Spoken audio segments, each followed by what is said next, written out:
Assalamualaikum warahmatullahi wabarakatuh. Terima kasih atas kesempatan yang diberikan kepada saya.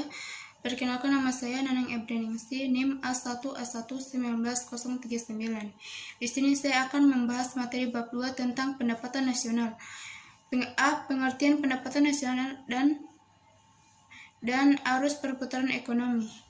Sebelum kita membahas lebih dalam tentang pendapatan nasional, kita harus memahami dulu apa itu ilmu ekonomi. Ilmu ekonomi sangat erat kaitannya dengan pengukuran gejala-gejala penting seperti pengangguran, harga, pendapatan, dan sebagainya. Salah satu konsep pengukuran yang cukup penting dalam ilmu ekonomi, khususnya ekonomi makro, yang sering menjadi pusat perhatian dalam mengukur keberhasilan sebuah perekonomian adalah pendapatan nasional. Nah, pendapatan nasional disebut juga sebagai pendapatan masyarakat pada umumnya. Digunakan sebagai tolak ukur keberhasilan, kemakmuran, dan kemajuan perekonomian suatu masyarakat. Secara umum, pengertian pendapatan nasional ditinjau dari sudut pandang, yaitu dari sudut pandang produksi, penerimaan, dan konsumsi. Pendapatan nasional ditinjau dari sudut pandang produksi lazim, disebut produk nasional atau national product, adalah jumlah harga dalam kurung nilai barang dan jasa yang dihasilkan oleh masyarakat dalam satu kurun waktu tertentu, biasanya 1 tahun. Dalam hal ini, pendapatan nasional merupakan penjumlahan dari hasil kali jumlah barang dan jasa yang dihasilkan oleh masyarakat dan dalam kurun waktu 1 tahun dengan harga pasar masing-masing. Pendapatan nasional ditinjau dari sudut pandang penerimaan adalah jumlah dari semua penerimaan masyarakat yang ikut dalam proses produksi seluruh barang dan jasa dalam kurun waktu tertentu, biasanya 1 tahun. Golongan masyarakat yang ikut dalam proses produksi adalah para pemilik faktor yang terdiri atas pemilik alam menerima sewa, pemilik tenaga kerja dalam kurung pekerja menerima upah atau gaji, pemilik modal menerima bunga, dan pengusaha menerima laba. Golongan masyarakat yang menghasilkan barang dan jasa disebut rumah tangga produksi dalam kurung produsen. Selanjutnya, pihak pemasok faktor-faktor produksi disebut rumah tangga konsumen. Dengan adanya dua jenis rumah tangga tersebut, maka terjadi arus perputaran produksi barang dan jasa.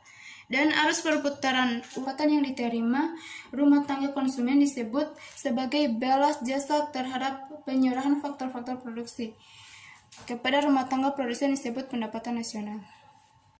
B. Hubungan antara berbagai konsep pendapatan nasional. 1.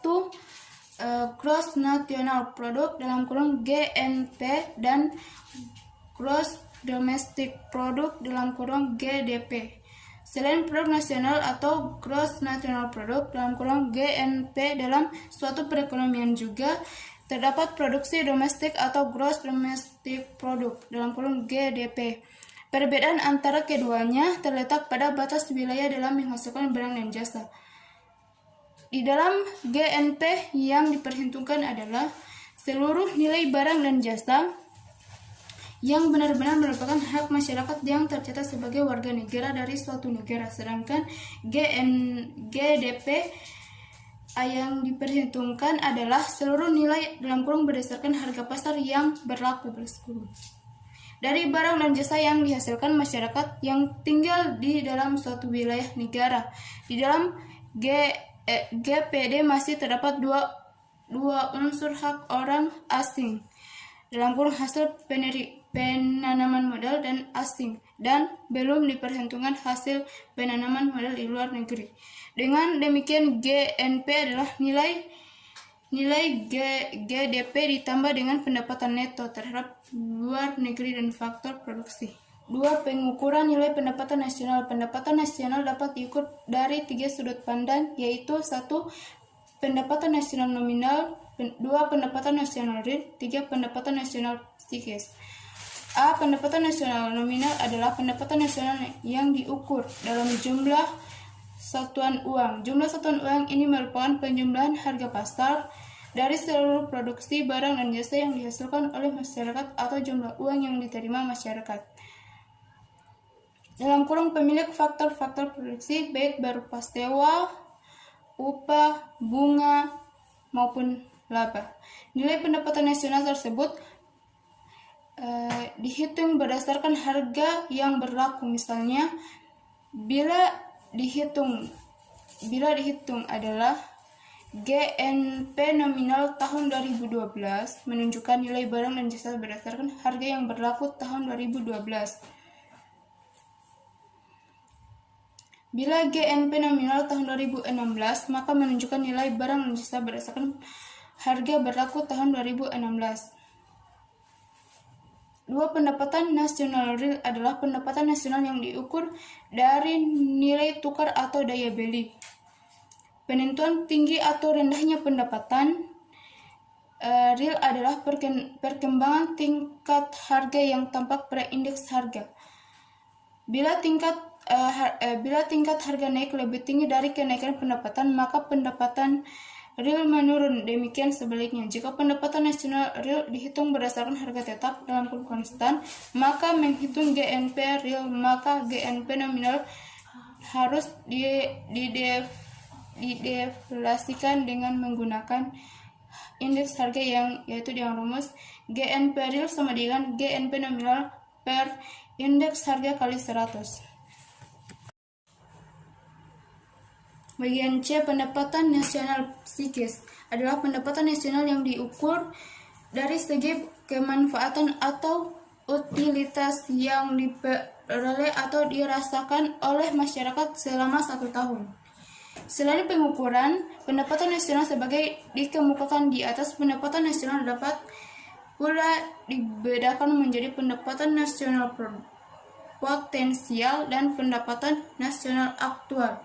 Pendapatan nasional potensial adalah tingkat pendapatan nominal yang akan dicapai apabila sumber daya dalam perekonomian digunakan sepenuhnya, atau pendapatan nasional yang akan dicapai dalam keadaan kesempatan kerja penuh. Dalam kenyataan full, dua, pendapatan nasional aktual adalah pendapatan nasional yang sebenarnya dapat terwujud oleh kegiatan ekonomi pada suatu waktu tertentu. Pada umumnya, pendapatan nasional aktual lebih kecil daripada pendapatan nasional potensial. Perbedaan besar pendapatan nasional potensial dengan pendapatan nasional aktual disebut juga pendapatan nasional dalam kurung gap national income. Dalam kenyataan, tidak mudah untuk memperoleh data mengenai pendapatan nasional potensial. Yang ketiga, tingkat pendapatan nasional dapat dibagi menjadi beberapa bagian. Bagian pertama A, produk domestik bruto. Bagian B, produk nasional bruto dalam kurung PNB. Bagian C, pendapatan nasional atau national income dalam kurung NI. Bagian D, pendapatan perorangan atau personal income dalam kurung PI. Bagian E, pendapatan bersih dalam kurung atau dalam kurung DI atau disposable income. Judul besar C, pendekatan perhitungan pendapatan nasional. Untuk menghitung besarnya pendapatan nasional suatu negara dikenal 3 macam pendekatan, yaitu pendekatan pengeluaran, pendekatan produksi, pendekatan pendapatan. Pendekatan pengeluaran, pendapatan nasional berdasarkan pendekatan pengeluaran adalah jumlah seluruh pengeluaran yang dilakukan oleh rumah tangga, konsumen atau perusahaan, pemerintah, dan sektor luar negeri. Sedangkan pendekatan produksi yaitu dapat dihitung berdasarkan hasil akhir barang-barang dan jasa-jasa dalam suatu periode tertentu dari semua faktor produksi atau lapangan usaha yang menghasilkan barang dan jasa. Sedangkan pendekatan pendapatan adalah cara menghitung pendapatan nasional berdasarkan pendapatan yang diperoleh pemilik faktor-faktor produksi. sebagai balas jasa dalam partisipasinya untuk produk nasional.